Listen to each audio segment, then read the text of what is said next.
Бұл видеода Аллах тағаладан кешірімді қалай сұраймыз, оның маңызы және пайдасы туралы айтамыз. Сіздер каналға тіркеліп видеоны толық көріп қолдап отырсаңыздар. Ал ендеше бастаймыз.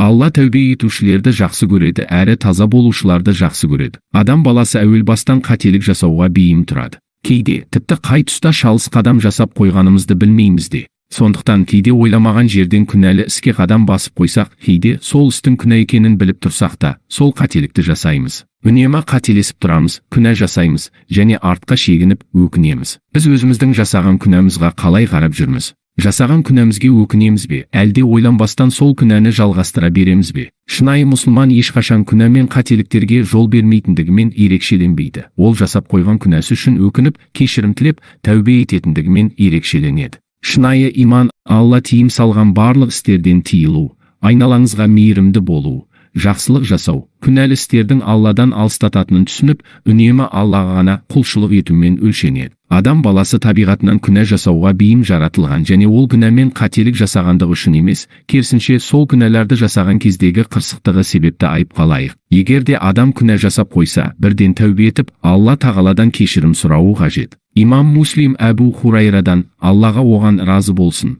риуаят еткен хадисте пайғамбарымыз Мұхаммед, оған Алланың салауаты мен сәлемі болсын, жанымның иесі болған Алла тағаламен ант етемін, егер де сендер күнә жасамағанда, Алла тағала сендерді күнә жасайтын және Раббысынан жарылқау тілейтін басқа адамдармен алмастырып, есесіне олар Алланың жарылқауына бөленер еді деген. Күнә істеген адам өкініп, дәрет алып намаз оқыса және күнәсінің кешірілуі үшін истигфар айтса, Алла тағала ол күнәні әлбетте кешіреді. Өйткені Алла тағала Құранында былай дейді: біреу бір жамандық істесе, немесе өзіне зұлымдық қылса да, содан кейін Алладан жарылқану тілесе, Алланы аса жарылқаушы, ерекше мейірімді табар еді. Шайтан адам баласын азғырып, тура жолдан тайдырып жатса да, құлы жаратушысынан шынайы ықыласпен кешірім сұраса, Алла құлын кешіреді. Ол асқан кешірім иесі. Алладан кешірім сұраудың ең жеңіл әрі қарапайым дұғасы истигфар айту, яғни астағфируллах деп айту. Мағынасы: Аллах мені кешірсін. Истигфар Алланың құлына деген үлкен мейірімі. Алла тағала құлынан ешқашан бет бұрмайды. Оның кешірім есіктері үнемі ашық. Алла кешіруші, кешіргенді жақсы көреді. Сондықтан тәубе етуді кейінге қалдырмай, дәл қазірден бастап Алланың кешіріміне ұмтылуымыз керек. Алладан кешірім сұрау, истигфар айтып, күнә жасауды қайтадан жалғастыра беру деген сөз емес. Алладан жүрекпен де,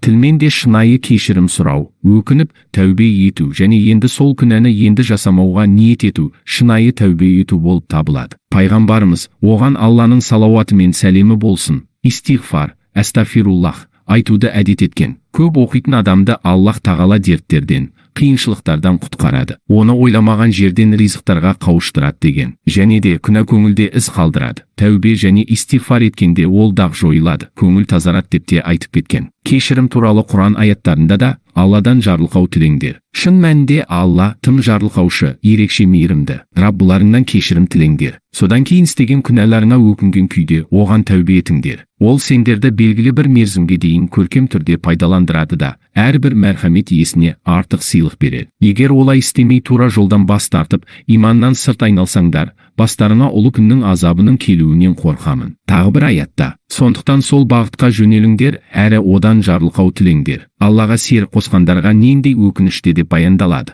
Алланың мейірімінің шегі жоқ. Әр адам күнәсі үшін тәубе етіп, кешірім сұраған үшін үлкен нығметтерге бөленеді. Алланың кешіріміне ие болады. Дүниелік істерде таршылық көрмейді. Қанағатшыл, сабырлы болады. Күнә істерді жасаудан өзін тыяды. Аллаға жақындай түседі. Дұғаларының қабыл болуына себеп болады. Рухани тазарады. Жүрегі жұмсарып, мейірімді болады. Истигфардың пайдасы туралы имам Ахмад ибн Хамбалдың басынан өткен мына оқиғаны тілге тиек ете кетсек. Имам Ахмад ибн Хамбал бір қаладан екінші бір қалаға сапарға шығады. Қалаға келген соң мешітте құптан намазын оқып болып, мешіттің бір бұрышында жатса, мешіт күзетшісі жүгіріп келіп мешітте ұйықтауға болмайды дейді. Мен ұзақтан келдім, мешітте түнеп шығайын десе де, күзетші рұқсат етпей имам Ахмадты мешіттен шығарып жібереді. Имам Ахмад мешіттен шығады да, мешіттің сыртқы есігіне сүйеніп, мешіттің табалдырығында отырады. Мешіт күзетшісі тағы да жүгіріп келіп, мешіттің табалдырығында отыруға болмайды, бұл жерден кет деп тағы да қуып жібереді. Мен мешіттің ішінде отырған жоқпын ғой, сыртында отырмын ғой, сонда да мені қуасың ба дейді. Ол заманда адамдар ғалымдардың атын білгенімен, көрмегеннен кейін түрлерін танымайтын еді.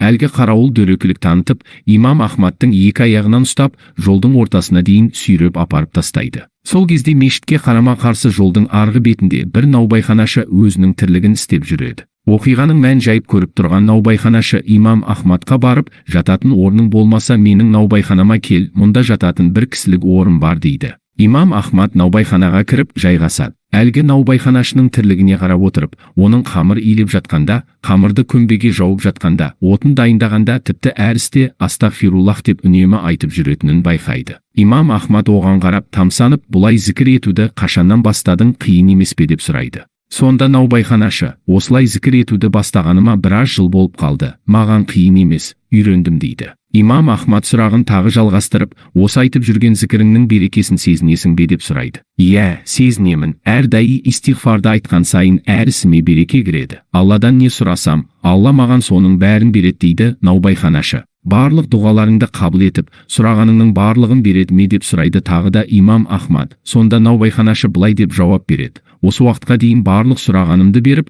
дұғаларымды қабыл етіп жатыр. Бірақ бір ғана дұғам қабыл болмай келеді дейді. Имам Ахмад, ол қандай дұға деп сұрағанда, наубайханашы, имам Ахмад ибн Хамбал деген ғалым кісіні бір көрсем ғой деп дұға қыламын, бірақ бұл дұғам қабыл болмай жатыр дейді. Сонда имам Ахмад ағыл-тегіл жылап, міне сен дұға еттің, үнемі истиғфар айтасың, Алла сенің бұл дұғаңды да қабыл етті. Сен көргің келген сол имам Ахмад ибн Хамбалды Алла тағала сенің наубайханаңа екі аяғынан сүйреп тұрып алып келді. Мені мешіттен қуып, екі аяғымнан сүйреп көшеге шығарып тастаған мешіт күзетшісі емес, Алла тағала екен ғой. Сол имам Ахмад менмін деген екен. Сөз соңында Алла тағала Құранда, енді мені еске алыңдар, мен де сендерді еске аламын, және маған шүкірлік етіңдер де қарсы болмаңдар деген. Құрметті достар, видео ұнаса лайк басып пікір қалдырып кетіңіздер. Бізге жазылып видеоларды көргендеріңіз үшін Аллах разы болсын. Рахмет.